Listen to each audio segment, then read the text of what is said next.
नमस्कार. Radio MPSC गुरुमध्ये मी RJ Prajakta सगळ्यांचे स्वागत करते. मित्रांनो, आजच्या दिवसाची सुरुवात करूया एका प्रेरणादायी विचाराने.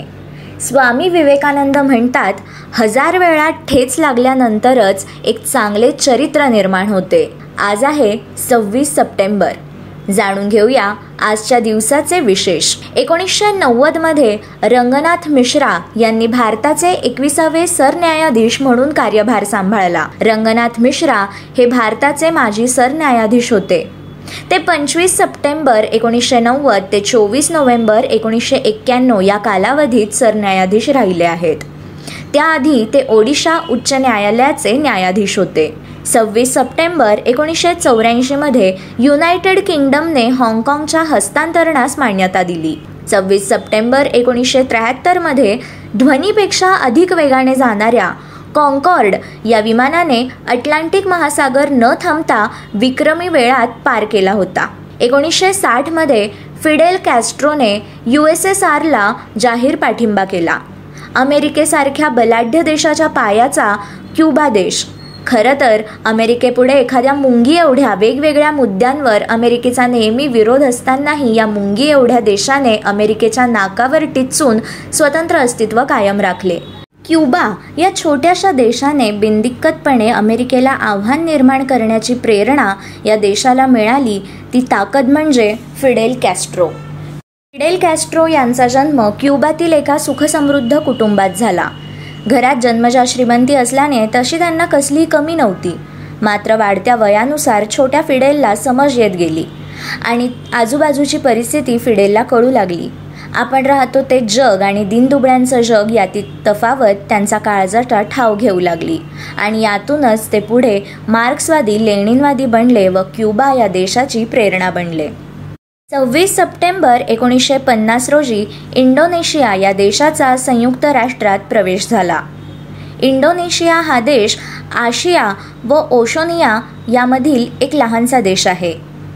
हा देश हिंदी महासागरामध्ये एकूण 17,508 बेटांवर वसला आहे. Borneo, Java, Sumatra, Sulawesi, Timor, New Guinea ही येथील काही मुख्य बेटे आहेत.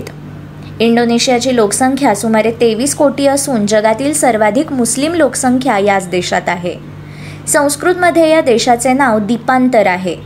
हा देश 350 वर्षे डच अधिपत्याखाली होता. मात्र दुसऱ्या युद्धानंतर इंडोनेशिया स्वतंत्र झाला. जकार्ता ही या देशाची राजधानी आहे. येथील मुख्य भाषा बहासा इंडोनेशिया आहे. हिच्याखेरीज बासा, जावा, बासा बाली, बासा सुंडा, बासा मादुरा इत्यादी अनेक भाषा येथे बोलल्या जातात. येथे कावी नावाची एक प्राचीन भाषा आहे. येथील प्रमुख साहित्यिक ग्रंथ याच भाषेत आहे. कावी भाषेतील भिन्नेक तुंगलक ईक, विभिन्नतेत एकता हे या देशाचे घोषवाक्य आहे. इंडोनेशिया जगातील एक सर्वात मोठी जैविक विविधता आहे. आसियान व G20 या आंतरराष्ट्रीय संघटनांचा इंडोनेशिया हा एक सदस्य देश आहे. 26 सप्टेंबर 1981 रोजी सेलेना विलियम्स या अमेरिकन लॉन टेनिस खेळाडूचा जन्म झाला. ही एक अमेरिकन टेनिसपटू आहे. सेरेनाने आजवर एकूण 38 ग्रँड स्लॅम जिंकल्या आहेत. त्यातील 22 एकेरी, 14 दुहेरी व 2 मिश्र दुहेरी अशा जिंकल्या आहेत. सध्या WTA यादीत अव्वल क्रमांकावर असलेली सेरेना आजवर 5 वेळा व एकूण 123 आठवडे अव्वल स्थानावर राहिली आहे. सेरेनाने अमेरिकेसाठी ऑलिम्पिक महिला दुहेरी टेनिसमध्ये 2 वेळा म्हणजे 2000 मध्ये व 2008 मध्ये सुवर्णपदके मिळवली आहेत. सेरेना महिला टेनिस जगताच्या इतिहासातील सर्वश्रेष्ठ खेळाडूंपैकी एक मानली जाते. 26 सप्टेंबर 1943 साली ऑस्ट्रेलियाचे क्रिकेट कॅप्टन इयान चॅपल यांचा जन्म झाला. 26 सप्टेंबर 1932 हा डॉक्टर मनमोहन सिंग, भारताचे 13वे पंतप्रधान व अर्थतज्ज्ञ यांचा जन्मदिवस आहे. हे 22 मे 2004 पासून ते 26 मे 2014 पर्यंत भारताचे पंतप्रधान होते. हे भारताचे 14वे पंतप्रधान होते. ते काँग्रेस पक्षाचे सदस्य असून राज्यसभेत आसामचे प्रतिनिधित्व करत होते.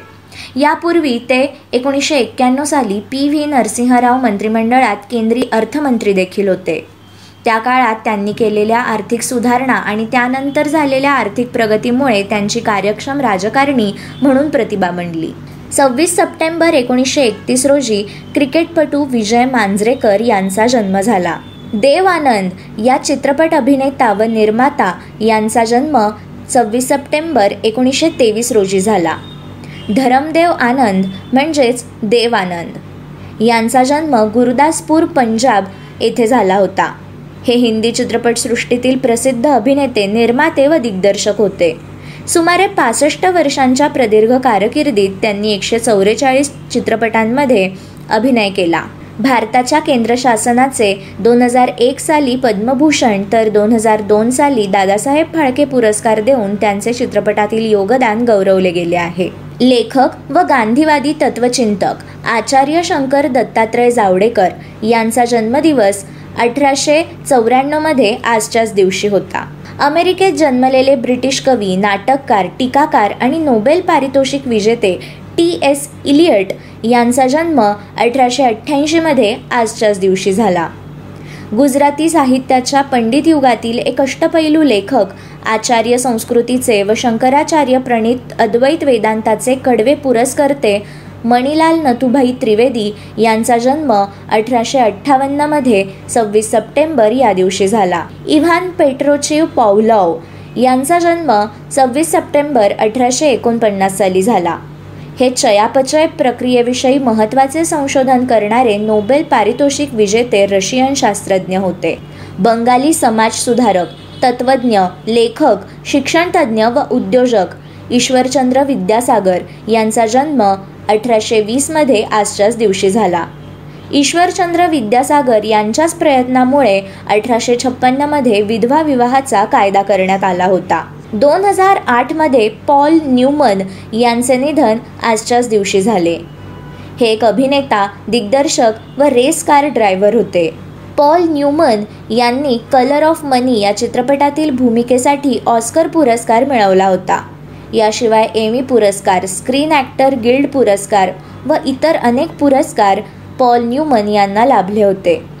अभिनयातून निवृत्त झाल्यावर न्यूमनने न्यूमस ओन ही खाद्यपदार्थ बनवणारी कंपनी सुरू केली होती. त्यात होणारा सगळा फायदा दरवर्षी दान केला जात. त्यांच्या मृत्यूनंतरही ही प्रथा कायम राहिली आहे. 2017 पर्यंत न्यूमन्स ओन या कंपनीने अंदाजे 48 कोटी 50 लाख अमेरिकन डॉलर दान केले आहेत. गायक व संगीतकार राम फाटक यांचे 2002 मध्ये 26 सप्टेंबर या दिवशी निधन झाले. विद्याधर गोखले यांचा स्मृतिदिवस म्हणजे 26 सप्टेंबर 1996. हे नाटककार व संपादक होते. विद्याधर गोखले मराठी पत्रकार व संगीत नाटककार होते. मराठी वर्तमानपत्र लोकसत्ताचे ते संपादक होते. विद्याधर गोखले यांच्यावरील संस्कार हे पत्रकारिता याला पोषक होते. विद्येवर, ज्ञानावर त्यांचा विश्वास होता. ते व्यासंगी होते. हेमंत कुमार या गायक, संगीतकार व निर्माता यांचे निधन 1989 मध्ये आजच्याच दिवशी झाले. हिंदी गंधर्व म्हणजेच पंडित शिवरामबुवा दिवेकर यांचा स्मृतिदिवस म्हणजे 26 सप्टेंबर 1988. जागतिक कीर्तीचे नर्तक, नृत्य दिग्दर्शक, पद्मविभूषण विजेते उदय शंकर यांचे निधन 1977 मध्ये आजच्याच दिवशी झाले. त्यांना 1962चा संगीत नाटक अकादमी पुरस्कार मिळाला होता. तसेच त्यांनी अल्मोडा येथे इंडिया कल्चरल सेंटर याची स्थापना केली होती. लक्ष्मणराव किर्लोस्कर यांचे निधन 1956 मध्ये 26 सप्टेंबर या दिवशी झाले. लक्ष्मणराव किर्लोस्कर हे किर्लोस्कर उद्योग समूहाचे संस्थापक होते. ते मराठी उद्योजक होते. इसवी सन 1888 साली त्यांनी बेळगावात सायकल दुरुस्तीचे दुकान थाटत व्यावसायिक क्षेत्रात आपले पहिले पाऊल टाकले. शेतीसाठी त्यांनी बनवलेले लोखंडी नांगर हे पुढे विस्तारलेल्या किर्लोस्कर समूहाचे पहिले उत्पादन होते. किर्लोस्कर वाडी येथे त्यांनी 1910 साली कारखाना काढला. तसेच कारखान्यातील कर्मचाऱ्यांसाठी औद्योगिक वसाहत स्थापन केली. त्यानंतर किर्लोस्कर समूहाची धुरा त्यांचे पुत्र शंतनुराव किर्लोस्कर यांनी सांभाळली. 26 सप्टेंबर 1909 मध्ये लेव्ही स्ट्रॉस या अमेरिकन उद्योजक यांचे निधन झाले. हे होते आजचे दिनविशेष. अशाच रोजच्या दिनविशेषांसाठी stay tune to radio MPSC Guru या कार्यक्रमाच्या फीडबॅकसाठी तुम्ही आम्हाला व्हॉट्सॲपवर मेसेज करू शकता. त्यासाठी आमचा व्हॉट्सॲप नंबर आहे 8698869880. अर्थात 8698 मग ऐकत रहा radio MPSC Guru, spreading the knowledge, powered by spectrum academy.